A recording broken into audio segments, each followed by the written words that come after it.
हे शिवशंकर महाप्रभु कैलासपति उमापति शिवशंकर बाबा धवलेश्वराय नमो नमः।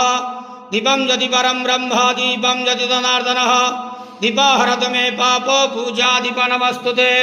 धवलेश्वर महाप्रभु संसार सुखी रखंतु। आज शुभ रविवार रे समस्त श्रद्धालु भक्त मान को आशीर्वाद करंतु, मनस्कामना पूर्ण करंतु, कर्म क्षेत्र उन्नति करंतु, ग्रहरिष्ट खंडन करंतु, जगतर मंगल करंतु, विश्वर कल्याण करंतु, आपणकर नाम प्रकाश करंतु, सेवकर डाक श्रवण करंतु, समस्त अगुआवसा भक्त मानकर मनस्कामना पूर्ण करंतु। बाबा धवलेश्वराय नमो नमः। संसार सुखी रखंतु, आनंद के बार हरि बोलो। आज शुभ रविवार रे समस्त श्रद्धालु भक्त मान को आशीर्वाद करंतु, आनंद के बार हरि बोलो।